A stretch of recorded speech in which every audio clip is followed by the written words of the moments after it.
जय गुरुदेव इसलिए बोलते हैं ताकि गुरु का जय हो, मेरा जय नहीं हो। जिस शिष्य जीत जाता है गुरु से, वो शिष्य का दुर्भाग्य है। क्या गुरु से वाद विवाद करके शिष्य जीत जाए, ये शिष्य का दुर्भाग्य। माने छोटा मन जीत जाए बड़ा मन के सामने, छोटा मन का दुर्भाग्य है। मगर गुरु क्या चाहते हैं? शिष्य जीते। शिष्य क्या चाहते हैं? गुरु की जीत हो हमेशा। गुरु का ये है शिष्यादिच्छेद पराजयम।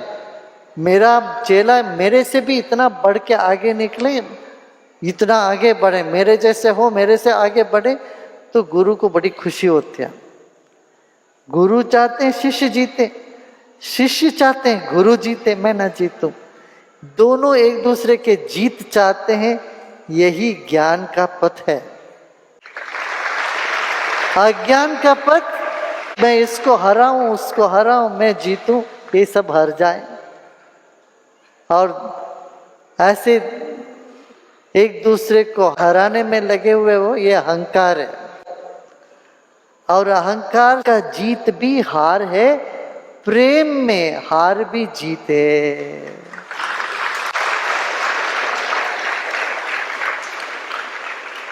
प्रेम में हार ही जीत है। ठीक है ना? ये सब सूत्र, छोटे छोटे सूत्र मन में रहे तो यही बहुत काम कर जाएगा जीवन में।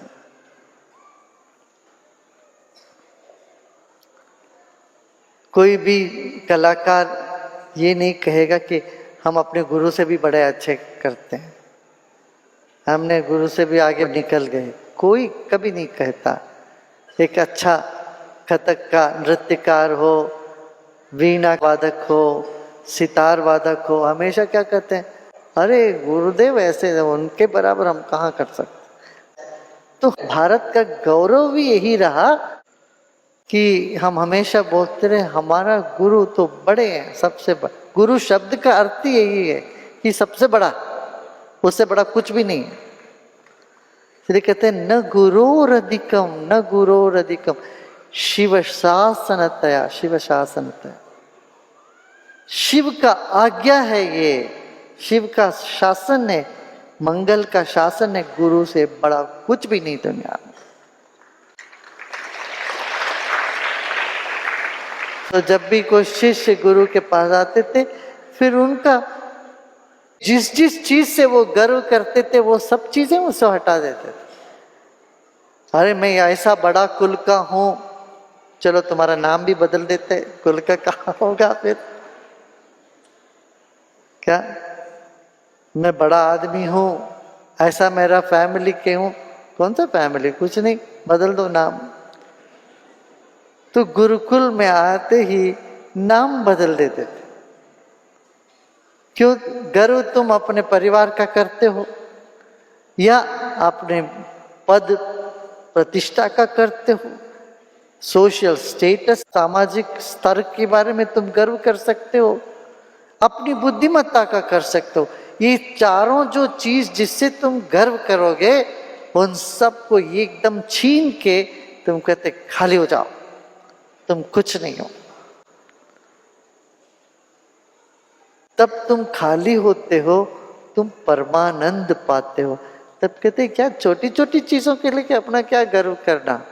तब गुरु कहते तत्त्वमसि, तुम वह हो जिससे ये सारी दुनिया बनी हुई है। यही उपनयन का यही अर्थ है। उपनयन, दूसरा नयन दो, दूसरी आंख दे दो। ये दो आंख में से तो देखते हैं, मगर एक दूसरी आंख भी चाहिए जिससे हम सत्य को देख सकते हैं, अनंत को देख सकते हैं। वो आंख कभी कभी खोल के देखो, बाकी बाद में वो आंख बंद रहे, कोई दिक्कत नहीं। तो वो आंख दे दे, ऊपर नहीं, तो वो दूसरा आंख भी दे देंगे। और दूसरे आंख का यही है कि ज्ञान का नेत्र, अर्जुन को भगवान कृष्ण बोलते हैं, भाई तुम अपने इस आंख से नहीं देख पाओगे मुझे, इसमें देखोगे मुझ में दोष ही दोष दिखेगा। कि प्रश्न ही प्रश्न करता रहा अर्जुन, अरे कृष्ण तुम क्या पहले एक बोलते हो बाद में एक बोलते हो, क्या कभी कुछ बोलते कभी कुछ बोलते, मैं किस बात को विश्वास करूं? बोला कि नहीं? क्या बोलते हैं, अरे कभी तुम ज्ञान की बात करते हो कभी कर्म की बात करते हो, एक तो बोलो भाई, तुम सीधा सीधा तो कुछ बोलो, जवाब दो। निश्चितम वद में कृष्णा, निश्चित रूप से तुम एक बात तो करते नहीं हो, गोल गोल गोल गोल घुमाते रहते हो, कभी ये भी बोल देते हो कभी वो भी बोल देते। मेरे को मैं इतना भ्रमित हो गया, मैं कोई तुमसे उत्तर लेने आया अब और कंफ्यूज हो गया। बोलते है कि नहीं? अर्जुन ये बोलते, तब कृष्ण मुस्कुरा के बोलते ठीक है। आखिरी में बोलते कि भाई देखो, तुम अपनी नजर से मुझे देख नहीं पाएगा, मेरा विश्व रूप मैं ही तुमको दृष्टि भी देता हूं, तुम देखो। वो दृष्टि जब देते हैं भगवान कृष्ण, एक कांप जाता है, अर्जुन देख के कांप जाता है। उसकी क्यों? जो इंडिविजुअलिटी है, एक अहंकार है, एक अलगापन है, वो टूटने लगा, डर पैदा हो गया। अभी तक तो दोस्त बन करके, कोई अच्छा आदमी करके इनके साथ व्यवहार करता रहा, तो अचानक महसूस हुआ अरे कुछ और बात है भाई, तो घबराहट होगी।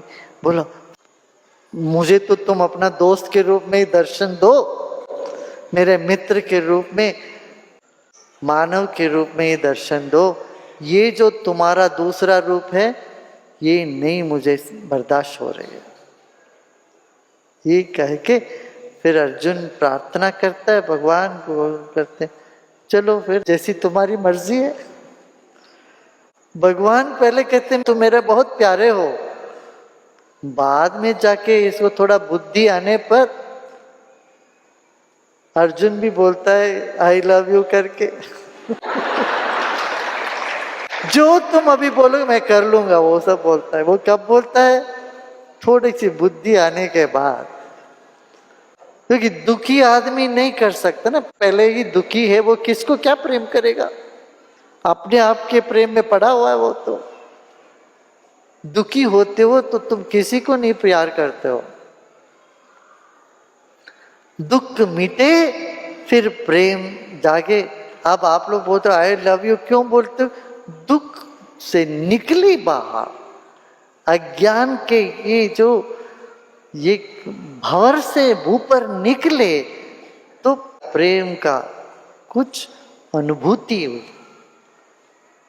ऐसा नहीं कि सारा समस्याएं एकदम खत्म हो ही गया, नहीं, कुछ हद तक समस्या खत्म होने पर ही प्रेम का अनुभूति आते, प्रेम का अनुभूति होते, उसको पकड़ो तो फिर धीरे धीरे धीरे बाकी सब समस्याएं दूर होने लगे, बाकी सब खत्म हो जाते हैं फिर, है ना? ये बात है।